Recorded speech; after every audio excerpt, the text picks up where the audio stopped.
my name is Jason Tiedick, and I help teachers and professors shine in front of their students.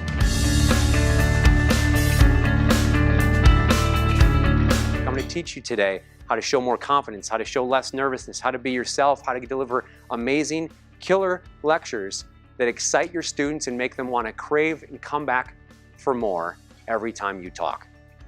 If you try to stand up and be enthusiastic with your students, and they're not enthusiastic, it'll crash and burn, especially if you're not sincerely enthusiastic. Make a note, you have to match their mood. You ever seen a weatherman stand up and tell you about all the horrible weather in an enthusiastic way? How'd that make you feel? And yet, what do most people do when they see a bunch of students that aren't excited to be there? They start with a joke, which by the way doesn't work because people don't laugh until something People don't laugh because something's funny. They laugh when they're feeling good. And they don't feel good until they feel safe. Number one thing for you to write down today is that it is not about you at all when you give a lecture. It's about your students. And the number one need they have is to feel safe with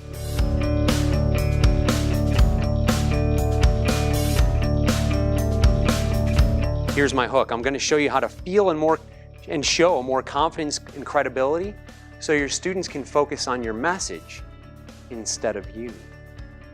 And isn't that what we all want as professors? And to start with your words, I'm going to show you this slide. Fillers are the number one reason on the planet why people stop listening to you, even if you have an engaging message.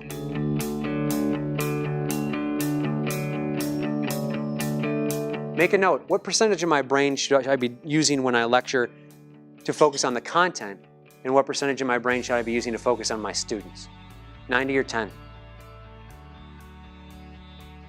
90 on the students, 10 on the content. You know how you get there? 3 times in real time. Practice your first 5 minutes 3 times in real time and you'll be at 90-10 and you'll be able to focus on them.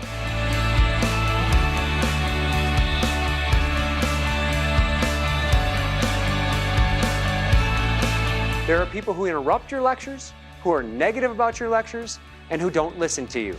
And this is what drives professors nuts. How do you stop it? Turns out there's a guy named Rudolf Dreikurs who has done a ton of research on this, and I'm going to give you some top hitters real quick for how to handle these people. Have you ever been in a lecture?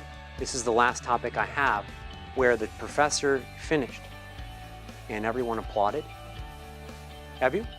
Raise your hand if you have. How do they do that? I'm going to suggest there's a 5-step recipe. You knew I was going to say this. Here's what it is.